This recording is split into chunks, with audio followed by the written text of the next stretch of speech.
जी हाँ, वेलकम प्यारे छात्रों, फिजिक्स हिंदी यूट्यूब चैनल पे एक बार आपका फिर से स्वागत है। कक्षा 11वीं का हिंदी का अर्धवार्षिक परीक्षा का पेपर आज मैं आपके लिए लेकर के आ चुका हूँ।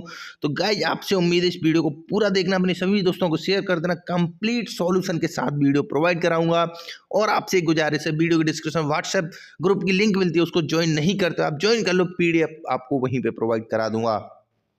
यहाँ पे गाइज आप देख सकते हो, पहला क्वेश्चन है राशिफल शब्द में कौन सा समास होगा। तो इसका ऑप्शन नंबर ए सही है, इसमें तत्पुरुष समास होगा। कनक जैसी देह का अर्थ है, तो इसका मतलब होगा सुंदर देह, option number B right answer हो जाएगा।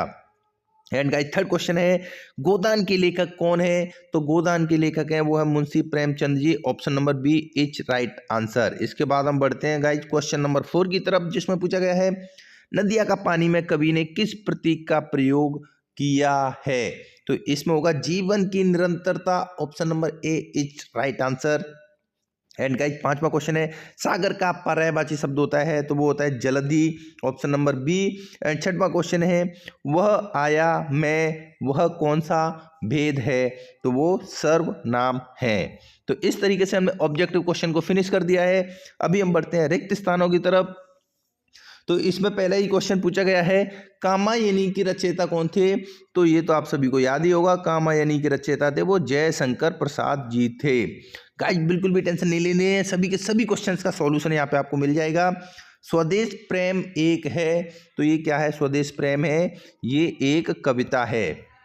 कक्षा 11वीं के छात्र जल्दी से जल्दी रट लो पूरे पेपर को। एंड यहाँ पे देख सकते हो आप, थर्ड क्वेश्चन है मालविका और अग्निमित्र की रचना है, तो ये कालिदास जी ने की थी। किसने की थी, कालिदास, यहाँ पे राइट आंसर हो जाएगा।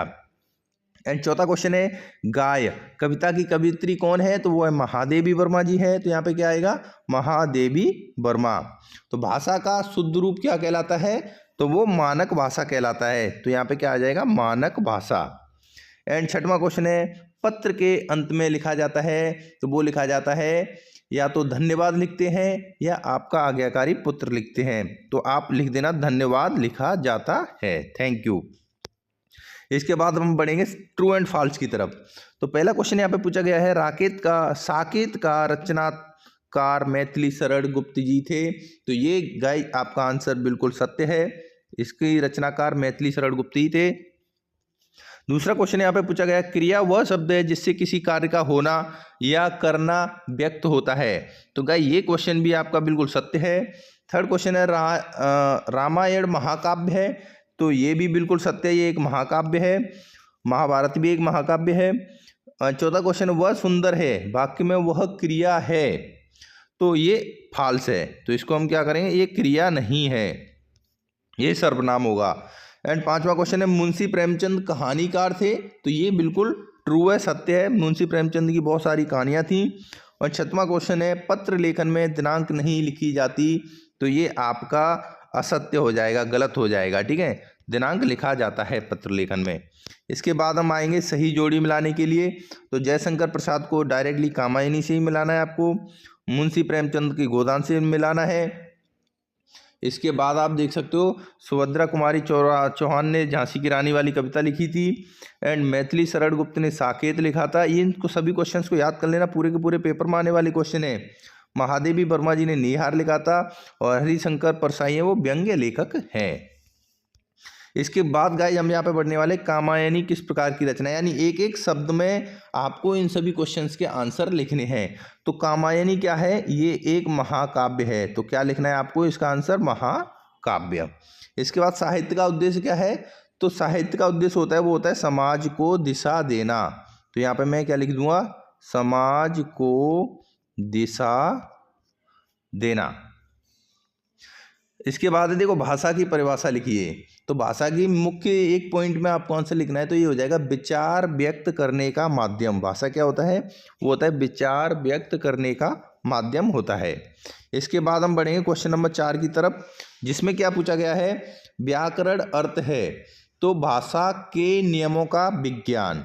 इसमें हम क्या लिखेंगे, भाषा, व्याकरण होता है वो भाषा के नियम उसमें पूरे समाहित होते हैं, तो भाषा के नियमों का विज्ञान है ये। पत्र के दो प्रकार लिखिए, तो पत्र दो प्रकार के होते हैं, औपचारिक पत्र और अनौपचारिक पत्र, तो ये आपको लिखना है औपचारिक एंड अनौपचारिक पत्र। ठीक है, इसको आप याद कर लेना। मुहावरा किसे कहते हैं? निश्चित अर्थ वाले वाक्यांश को हम मुहावरा कहते हैं। तो एक एक लाइन में यहाँ पे हमने इन सभी क्वेश्चंस के आंसर है वो फिनिश कर दिए हैं। इसके बाद हम बढ़ते हैं 2-2 नंबर वाले क्वेश्चंस की तरफ, जिसमें पहला ही क्वेश्चन है, कबीर ने स्वयं को दीवाना क्यों कहा और नमक का दरोगा कहानी का सारांश लिखिए। तो चलिए इस क्वेश्चन के मैं आंसर की पीडीएफ आपको यहीं पे साथ में ही दिखाते हुए चलता हूँ, और इनकी पीडीएफ है वो मैं व्हाट्सएप ग्रुप में डाल दूँगा, वहाँ से आप डाउनलोड कर सकते हो। सारे के सारे सॉल्यूशन मैंने इसी पीडीएफ में ऐड कर दिए हैं। देखिए, जो 6वां क्वेश्चन पूछा गया था उसका आंसर आप यहाँ पे देख पा रहे होंगे। कबीर ने स्वयं को दीवाना कहा क्योंकि वे संसार के मोह माया से ऊपर उठकर परमात्मा के प्रेम में मग्न है। अथवा वाला क्वेश्चन था वो था, नमक का दरोगा कहानी ईमानदार दरोगा बसीदर की सत्यनिष्ठा पर आधारित है जो लालच के आगे नहीं झुकता है। इसके बाद गाइस आप यहाँ पे देख पा रहे होंगे क्वेश्चन नंबर 7वां पूछा गया है, मानव शरीर का निर्माण किन 5 तत्वों से हुआ? मुहावरा और लोकोक्तियों में अंतर लिखिए। 8वां क्वेश्चन है, नई कविता की विशेषताएं बताओ, प्रयोगवादी कविता की विशेषताएं बताओ। और 9वां क्वेश्चन है, दुआ छंद किसे कहते हैं? कवित्व और सवैया में अंतर लिखिए। तो चलिए फटाफट से अभी हम इन क्वेश्चन के आंसर्स को देख लेते हैं। तो गाइज अभी आप स्क्रीन पर देख पा रहे होंगे, ये मानव शरीर के 5 तत्व आप देख सकते हो। ये क्वेश्चन नंबर 7 का आंसर इस तरीके से हो जाएगा। एंड मैं यहाँ पे नीचे की तरफ बढ़ूंगा तो 8वें क्वेश्चन का आंसर आप ये देख सकते हो, नई कविता की विशेषताएं कुछ इस तरीके से रहने वाली है। इसके बाद मैंने 9वां क्वेश्चन भी वहाँ पे पूछा था, तो वो था दुआ चंद के बारे में, तो इनके आंसर्स आप ये देख सकते हो। इसके बाद जो 10वां क्वेश्चन पूछा गया था वो था नमक की दरोगा कहानी की विशेषताएं, तो ये इसका आंसर कुछ इस तरीके से रहने वाला है, आप देख सकते हो। एंड गाइस 11वां 12वां क्वेश्चन का भी आंसर आप देख लीजिए, वेरी वेरी मोस्ट इंपोर्टेंट है। महाकाव्य और खंडकाव्य में आपको अंतर लिखना है। एंड गाइज मैं 13वें और 14वें क्वेश्चन की बात करूं तो इनके भी आंसर आप यहाँ पे देख सकते हो। बाकी क्वेश्चंस की तरफ आगे बढ़ते हैं। यहाँ पे स्क्रीन पे आप देख पा रहे होंगे गाइज, यानी कि 13वां 14वां 15वां क्वेश्चन क्या है, भ्रांतिमान अलंकार की परिभाषा लिखिए और जनसंचार के प्रमुख कार्य लिखिए। एंड 16वां क्वेश्चन में अभी मैं जीवन परिचय की बात करूँ तो गाइज ये तो 100% आते ही आते हैं, इनको आप जरूर याद कर लेना। कबीरदास का, महादेवी वर्मा जी का और प्रेमचंद अथवा मन्नू भंडारी का। तो मैं तो आपको बताऊंगा ये चारों के चारों याद करके जाना। इसके बाद देखिए साहित्य समाज का दर्पण का भाव पल्लवन कीजिए। 19वां क्वेश्चन आप देख पा रहे होंगे यहाँ पे, अपठित गद्यांश को पढ़कर नीचे लिखे प्रश्नों के उत्तर आपको देने हैं। गाइस ये जो पीडीएफ मैं आपको दिखा रहा हूँ पूरा का पूरा पेपर, इसकी अगर आपको पीडीएफ चाहिए तो व्हाट्सएप ग्रुप ज्वाइन कर लो, आपको व्हाट्सएप में प्रोवाइड करा दूंगा। इसके बाद 20वां क्वेश्चन आप देख सकते हो, पद्यांश की संदर्भ प्रसंग सहित व्याख्या करनी है, आपको ये पद्यांश दिया हुआ है। उसके बाद 21वें क्वेश्चन में गद्यांश की संदर्भ प्रसंग सहित व्याख्या करनी है। एंड लास्ट 22वां और 23वां क्वेश्चन बच जाता है। तो 22वां क्वेश्चन है, अपने नगर पालिका अध्यक्ष को नियमित सफाई न होने पर एक शिकायती पत्र लिखना है। और 23वें क्वेश्चन में आपको एक निबंध लिखना है। तो निबंध में ये 4 ऑप्शन आप देख पा रहे हो, कोई भी एक हटा करके आपको निबंध लिखना है। तो अभी मैं आंसर्स की तरफ बढ़ता हूँ। यहाँ पे देख सकते हो गद्यांश पद्यांश लिखने का तरीका। यहाँ पे देखिए 21वां क्वेश्चन था, जो गद्यांश का लिखना था आपको शीर्षक वगैरह, तो इस तरीके से आप लिख सकते हो। 22वां क्वेश्चन में जो पत्र आपको लिखना था वो कुछ इस तरीके से लिख सकते हो।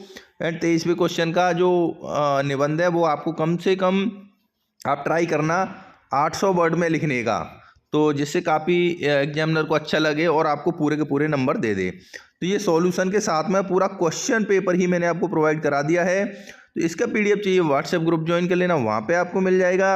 एंड गाइस नेक्स्ट वीडियो के लिए कौन सा वीडियो चाहिए कमेंट करके बता दो, और चैनल को सब्सक्राइब करना, लाइक करना, वीडियो को शेयर करना बिल्कुल मत भूलना। अपने सभी दोस्तों के पास इस वीडियो को पहुँचा दीजिए। आज की वीडियो बस इतना ही, धन्यवाद।